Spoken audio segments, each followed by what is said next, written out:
Hello friends, welcome to இது என் சமையல். இப்போ நீங்கள் பார்க்குறது இன்றைக்கி காலையில் நம்மளுக்கு வந்து ஒரு ஆர்டர் வந்துருந்ததுங்க. அது வந்து பார்த்தீங்க அப்படின்னா பொங்கல், சட்னி, சாம்பார், அப்புறம் இட்லி, வடை கேட்டிருந்தாங்க.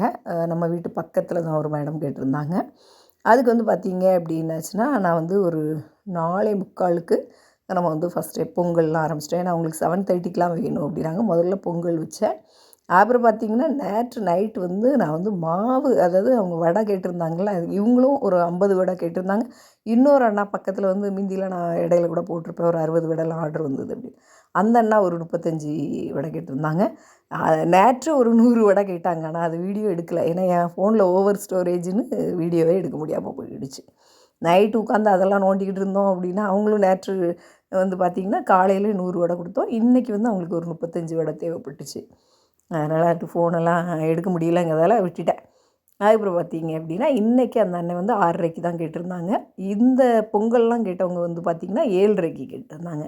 இதுக்கு வந்து உளுந்துக்கு மாவு அரைச்சது வந்து பார்த்திங்கன்னா 12 மணி தான் அரைச்சி முடித்தேன். என்ன ரீசன் அப்படின்னா, முந்தின நாள் வந்து என் ஃப்ரெண்டோடைய பையனுக்கு வந்து கல்யாணம் இன்னைக்கு. அதுக்கு முந்தின நாள் ரிசப்ஷன் வச்சுருந்தாங்க. அங்கே போயிட்டு வரதுக்கே 10:30 ஆகிடுச்சு.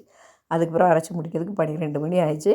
அப்புறம் காலையில் ஒரு 4 மணிக்கெலாம் எழுந்திரிச்சு கொஞ்சம் வேலைகள்லாம் பார்த்துட்டு இந்த பொங்கலை முதல்ல வச்சேன். அதுக்கப்புறம் சாம்பார் வச்சேன். இது வந்து பார்த்திங்கன்னா அந்த அண்ணனுக்கு 35 வடை தனியாக ஃபஸ்ட்டு கொடுத்துட்டேன்.